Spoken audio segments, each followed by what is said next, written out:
You have a script running in your head right now.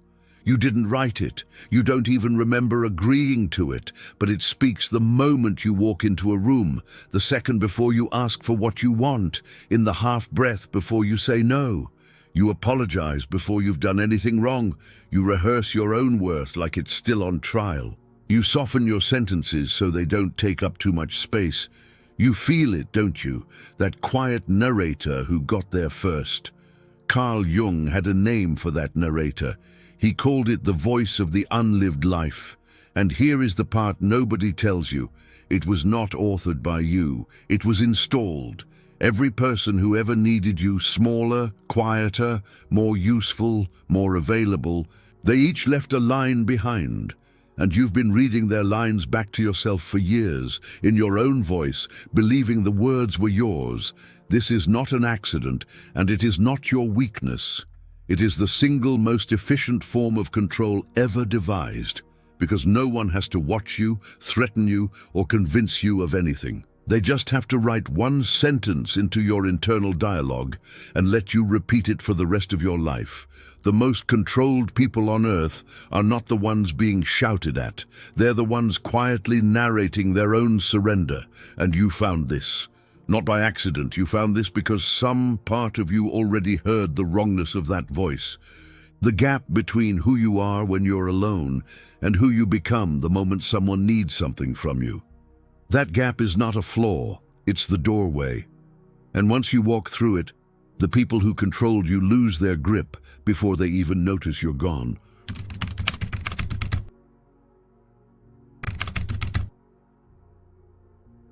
Read that again, because it's not poetry, it's the entire mechanism. The voice you didn't author has been steering you, and you've been calling the results bad luck. You called it being overlooked. You called it being too sensitive. You called it just the way I am. Jung is telling you something colder and far more useful. None of that was fate. It was a program. And programs can be rewritten by the one person with root access. You. Here is what most people get catastrophically wrong and why they stay stuck for decades. They think the answer is positive self-talk. They think if the voice is cruel, you simply make it kind. Repeat affirmations. Tell yourself you're enough. And it never works, and they never understand why.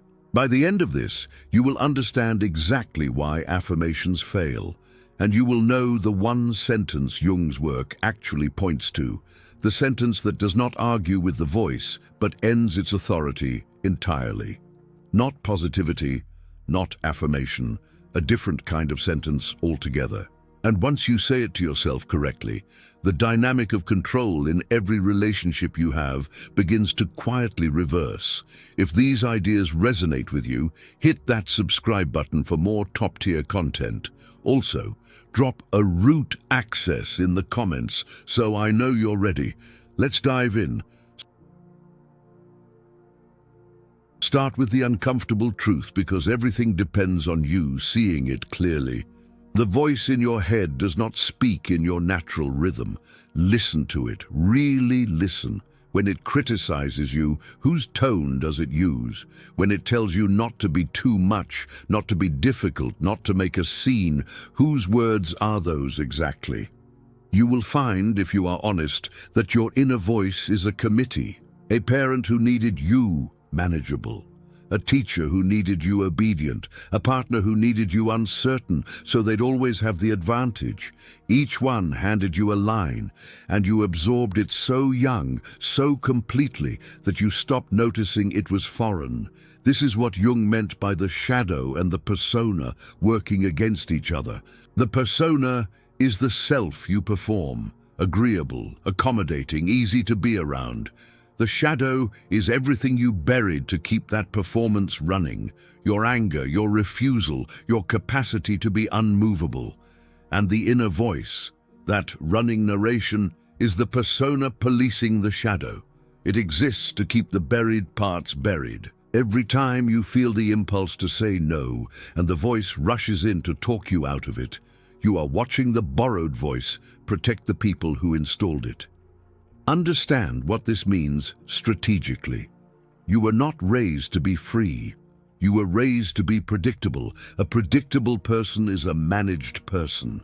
The voice that apologizes before you speak is not protecting you from embarrassment. It is protecting other people from your power.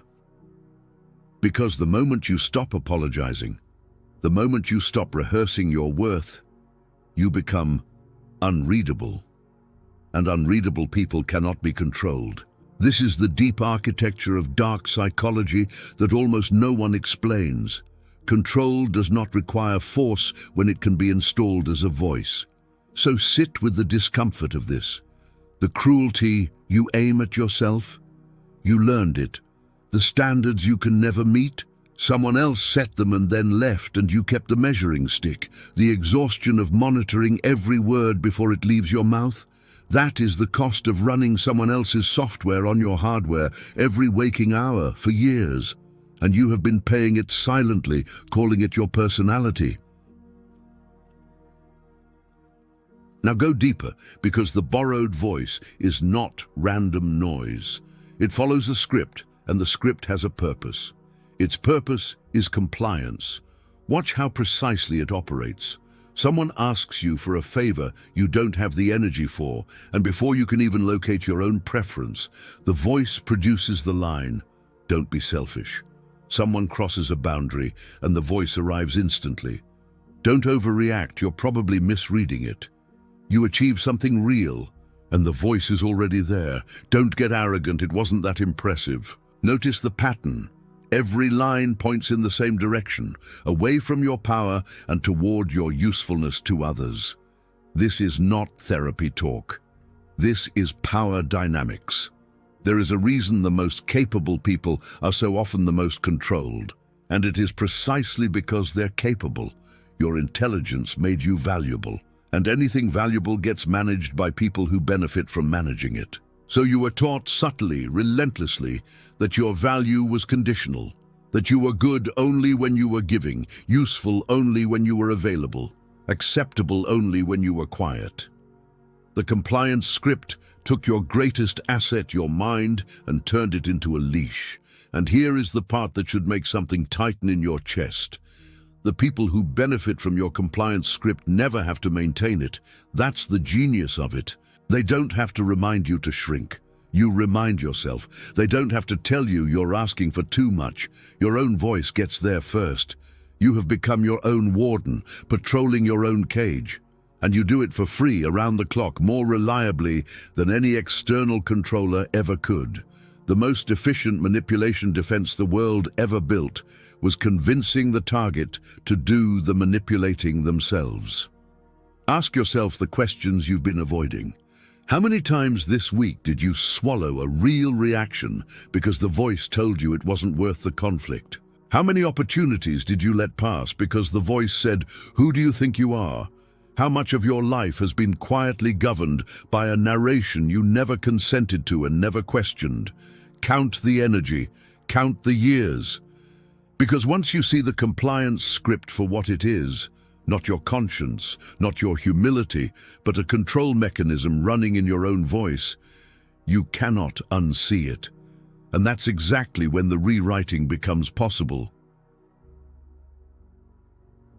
So here is where almost everyone makes the fatal mistake, and I need you to follow this closely, because it's the reason you may have tried to fix this before and failed. You hear all of this, you feel the truth of it, and you conclude, "I'll just talk to myself nicely instead. I'll replace the cruel voice with a kind one. I'll tell myself I'm enough, I'm worthy, I'm strong."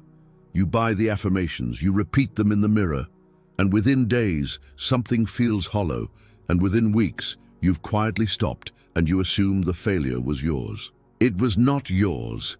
The strategy was broken from the start, and Jung's work tells you exactly why. When you fight the borrowed voice with positive self-talk, you are not removing its authority, you are confirming it. Think about what an argument requires. Two parties who both believe the matter is still open. Every time you tell yourself, "I am worthy," you are answering a charge. And the moment you answer the charge, you've accepted that the charge was legitimate enough to need answering. The voice says you're not enough. You say, "I am enough." and the voice smiles because you just agreed to have the debate on its terms. You're still in the courtroom. You've just switched which side you're arguing. This is the trap of positivity, and it is everywhere, sold to you as empowerment, as mindset, as self-improvement. But affirmation is reaction, and reaction is the opposite of authority. The person who has to insist they're respected isn't. The person who has to announce they're unbothered is bothered. And the inner voice that has to keep reassuring itself it's worthy is a voice that still, at its root, believes the original accusation. Positive self-talk doesn't end the trial. It just makes you the most exhausted defense attorney in the world, arguing the same case against yourself forever. Jung never told you to argue with the voice. He told you to make the unconscious conscious, to see it, to name it, to recognize it as not you.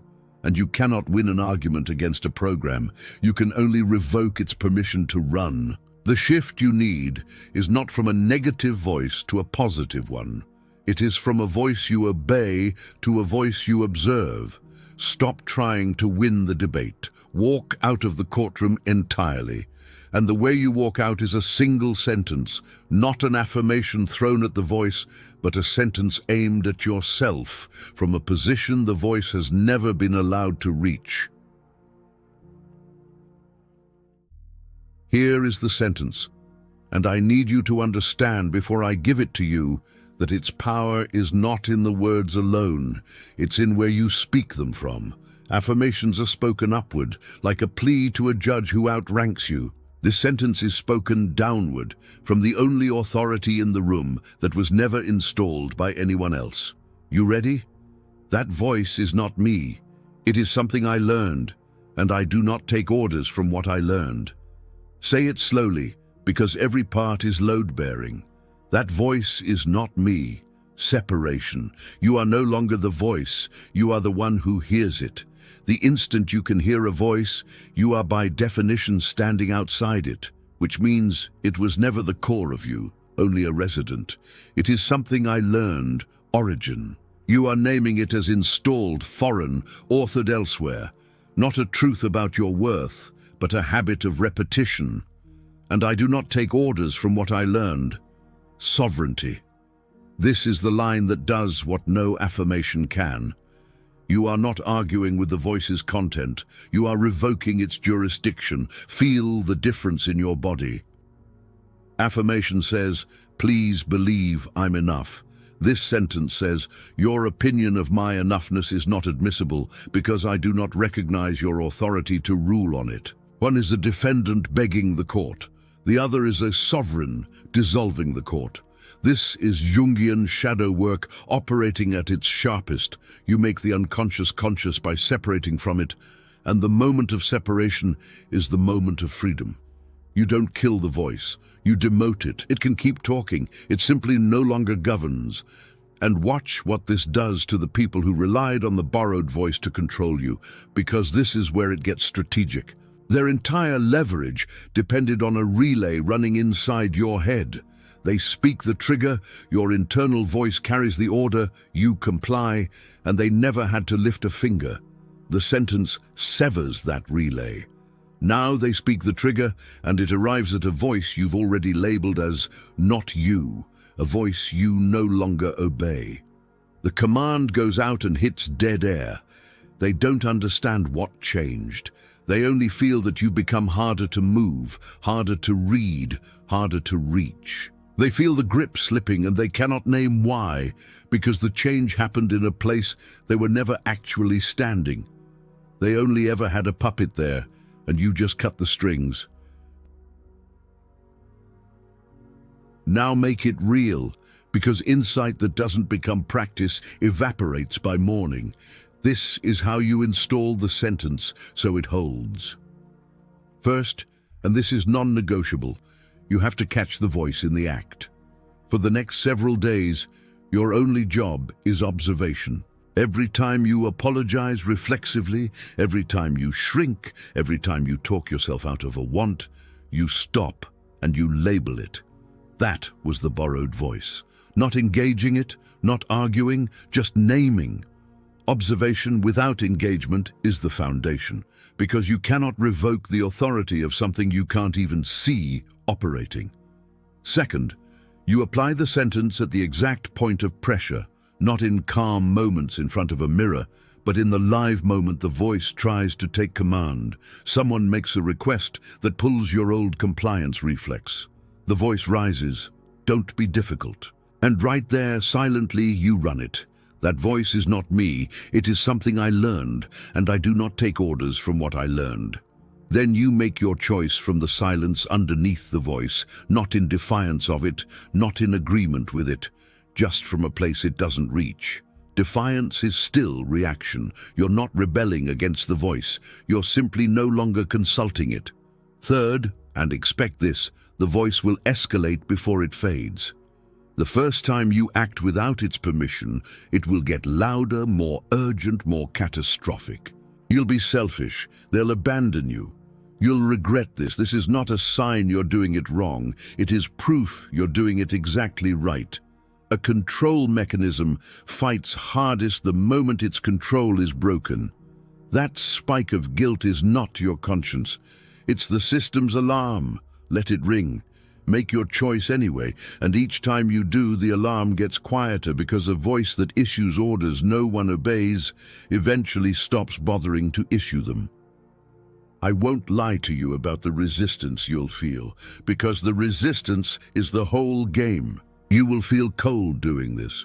You will feel like you're becoming someone harder, someone less available, someone who is, and the borrowed voice will hand you this exact word, selfish.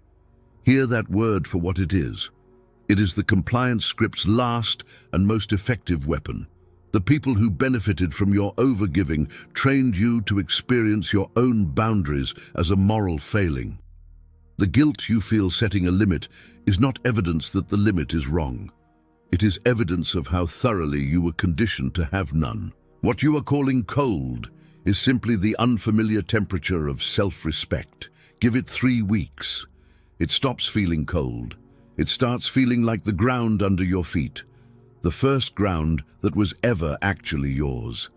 And picture the version of you on the other side of this. Not louder, not crueler, just unreachable in the places you used to be controlled. You walk into the room and there's no narrator getting there first. You're asked for something, and your real preference arrives before the guilt does. Someone tries the old trigger, the one that always worked, and they watch it die in the air between you. You've become what Jung pointed at the whole time, a person whose inner life is governed from the inside, quiet, composed, sovereign. The most powerful thing about you is the thing they can no longer find a handle on. You came in here with a voice you didn't write, running the show, calling its results your fate. You're leaving with root access and the one sentence that revokes every order it was ever given. That voice is not you, it is something you learned. And you do not take orders from what you learned. That is not an affirmation you have to believe. It is a jurisdiction you simply declare, and the declaring is the freedom. If this reached the place it was meant to reach, drop the word root access in the comments, not to perform it, but to mark the moment you stopped reading someone else's script and took the pen. Type it so it's real. And subscribe, not for motivation, because motivation fades by Tuesday. Subscribe because this is the one place that doesn't hand you affirmations and hope. This is where we take ancient psychology and Machiavellian strategy and turn them into operating instructions for your actual mind. The mechanisms of power, detachment, and self-command that the people who controlled you were counting on you never finding. If you're done being narrated, this is your room now. And whatever you do, don't stop here. The on-screen video matters more than you think. It's the next layer, the one that turns this single sentence into a complete system for becoming the kind of person who simply cannot be reached. Trust me, you don't want to miss it. I'll see you there. See what others miss. Know what others fear. Become who others can't.